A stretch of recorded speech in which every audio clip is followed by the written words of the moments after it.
Hello students, कैसे हैं आप सब। उम्मीद करते हैं आप सब ठीक होंगे। जैसे कि आप सभी को पता है, सीटेट से रिलेटेड कोई भी इन्फॉर्मेशन सामने निकल के आती है तो सबसे पहले इस चैनल के माध्यम से हम आपको इन्फॉर्मेशन दे देते हैं। तो आज हम बात करने वाले हैं सीटीईटी को लेकर लोकसभा में अतारांकित प्रश्न पूछे गए हैं और ख़ासतौर पे ये प्रश्न जो है सीटेट से रिलेटेड पूछा गया है।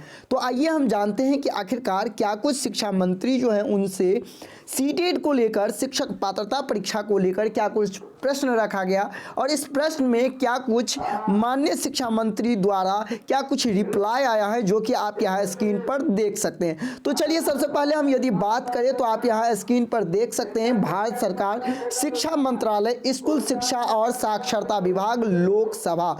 यदि हम प्रश्न की बात करें तो ये प्रश्न आप देख रहे हैं जो अतारांकित प्रश्न संख्या 905 है और उत्तर देने की जो तारीख है वो आप देख सकते हैं, बिल्कुल करेंट डेट है 7 फरवरी 2022 की हम बात कर रहे हैं। तो चलिए पूरे का पूरे इन्फॉर्मेशन इस वीडियो में आपको देने वाले हैं। तो यदि आप चैनल पे नए हैं तो चैनल को सब्सक्राइब कर लें, जिससे कि कोई भी इन्फॉर्मेशन आए तो सबसे पहले इस चैनल के माध्यम से आपको हम अपडेट कर सके।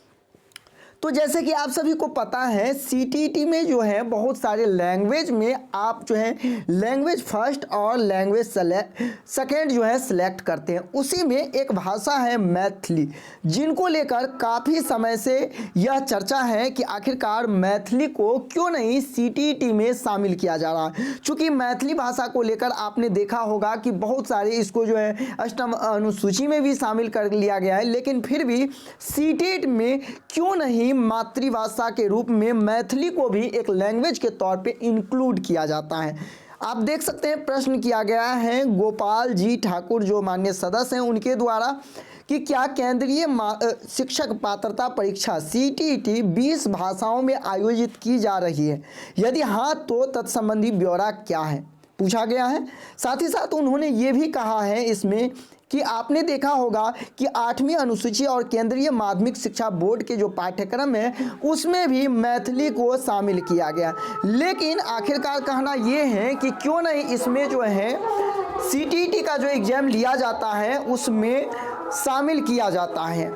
तो इस पर क्या कुछ जवाब आए हैं मंत्री की ओर से, आप ये भी देख सकते हैं। नीचे दिया गया है कि राष्ट्रीय अध्यापक शिक्षा परिषद एनसीटी का जो रूल रेगुलेशन है 2009 के तहत शिक्षक पात्रता परीक्षा आयोजित की जाती है। इसके अकॉर्डिंग ये कहा गया है कि सीबीएसई द्वारा 1/4/2011 को आयोजित की जा रही पहली परीक्षा के बाद केंद्रीय शिक्षक पात्रता परीक्षा सीटीईटी 20 भाषाओं, अर्थात जितने भी भाषा आप स्क्रीन पे देख रहे हैं इन सभी भाषाओं में जो है वो आप लैंग्वेज 1 और लैंग्वेज 2 के रूप में देख रहे हैं।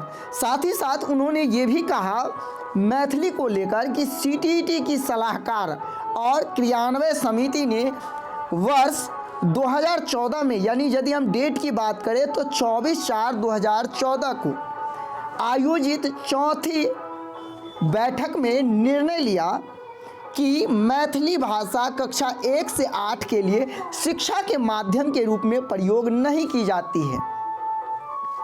तो कहीं ना कहीं ये हम कह सकते हैं कि जिस तरह से एक और यदि एनईपी 2020 की हम बात करें तो उसमें मातृभाषा में शिक्षा देने की बात की गई है। और आपको पता होगा बिहार के जो मिथिलांचल एक बड़ा एरिया होता है जहां मैथिली भाषा का जो बहुत ही प्रचलन है, आपको भी पता होगा, और यहाँ की जो मातृभाषा है वो मैथिली है। तो कहीं ना कहीं सीटेट की ओर से इस तरह का वक्तव्य देना कहीं ना कहीं बिल्कुल औचित्य नहीं है और कहीं ना कहीं इस पर जो है जो यहाँ के लोकल जनप्रतिनिधि है उनको इसमें इस पर संज्ञान लेना चाहिए। और जिस तरह से उन्होंने कहा है कि सीटेट परीक्षा के लिए भाषा विकल्प के रूप में नहीं दिया गया है, तो कहीं ना कहीं अभी सीधे तौर पे आप समझ सकते हैं जिस तरह से लोकसभा में यह कहा गया है कि सीटेट को जो है वो शिक्षा के माध्यम के रूप में प्रयोग नहीं की जाती है। तो ऐसे में कहीं ना कहीं ये भी कहा गया है कि हिंदी की उपभाषा भी है, यानी मैथिली हिंदी की उपभाषा है। ऐसे में हम मैथिली को सीटेट में सीधे तौर पे आप कह सकते हैं जो हम शामिल नहीं किए हैं और न ही आगे करेंगे।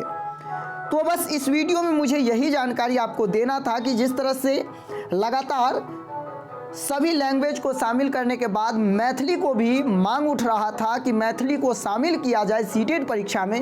ऐसे में एक बार फिर यह मुहर लग चुका है कि अब जल्द आपको ये देखने को नहीं मिल सकता है। और आप यदि ये सोच रहे थे कि जल्द ही मैथिली को भी सीटेट में लैंग्वेज 1 और 2 के रूप में शामिल किया जाएगा, तो वो अब आपको देखने को नहीं मिल सकता।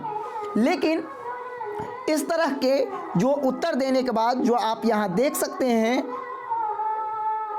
शिक्षा मंत्रालय की ओर से राज्य मंत्री जो डॉक्टर सुभाष हैं, इनकी ओर से जो जवाब आया है, इस पर आपकी क्या राय है, आप मुझे कमेंट करके बता सकते हैं। साथ ही साथ आपको क्या लगता है कि लैंग्वेज 1 और लैंग्वेज 2 के रूप में जो मैथिली है उन्हें सीटेट में शामिल करना चाहिए या नहीं करना चाहिए, आप अपनी प्रतिक्रिया जरूर शेयर करें। मिलते हैं नेक्स्ट वीडियो में। अभी के लिए बस इतना ही। बने रहे मेरे इस YouTube channel city success classes पे, जहां आपको सीटेट से रिलेटेड हर वो इन्फॉर्मेशन सबसे पहले दी जाती है। धन्यवाद।